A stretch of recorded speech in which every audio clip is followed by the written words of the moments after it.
Ito bitaw bata mga kaidol nga na-missing bitaw no dito sa Butuan City. So napalgang patay mga kaidol. O nakitaan kaganina mga alas 11 sa buntag ang patayng lawas sa bata. So nakitaan man tuod pero patay na. Og anaan kini sa state of decomposition ang maong bata kay ang naong sa bata mga kaidol na nadugta naman no. So nahimo ng kalabira. Pero anaa pa siya mga tiil, mga kamot. Kung makita ninyo mga kaidol diri sa picture mao na mga kaidol so kaluoy ang taon ani bata mga kaidol no.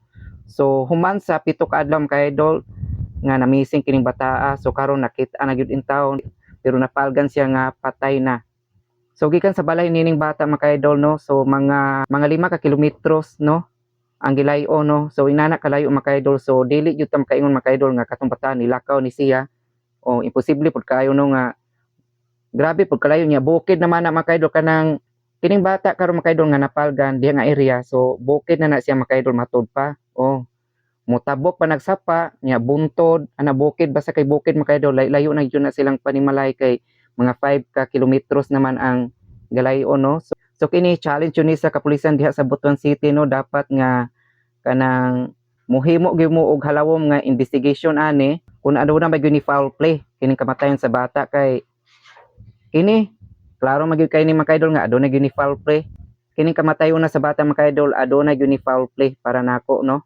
So klaro na kayo kay imposible 2 anyos nga bata nya naabot yang dapita grabe kalayo no gikan sa ilang panimalay mga 5 ka kilometro. So imposible kayo duha ka tuig nga bata makaabot itong inanang kalayo o nya bukid naman na diha nga dapita nya may gini kay adunay kanang mag-uuma mga idol nga mao'y nakadiscovery ditong dapita kay padung unta kuno to siya kanang magtaga og saging nya mao naman to ihang na namatikdan nga adunay baho. So iyang gisusi dito sa lugar mga kaidol aduna gyud ay patayng bata nga nakita dito. So katong na-missing nga bata mga kaidol mao gyud ay kay gikumpirmar sa inahan kaganina mga kaidol nga ag iha jud kunong anak. Oh, so kini dapat yun ni imbestigahan og maayo halawom nga investigasyon ang buhaton ani sa kapulisan diha sa Butuan City. So challenge din ninyo diha mga kapulisan diha sa Butuan City kay kini na mag ni say foul play ko na ni say foul play na nagpatay ini na ni suspect. So suspect yung nagdala ditong dapita ng bataa. So dapat investigahan jud na inyong tarong diha. Oh dili ta makatugot nga dili ni masulbad kini nga kamatayon sa bata. Dapat yung mahatagan og hustisya ang kamatayon ini nga 2 anyos nga batang lalaki.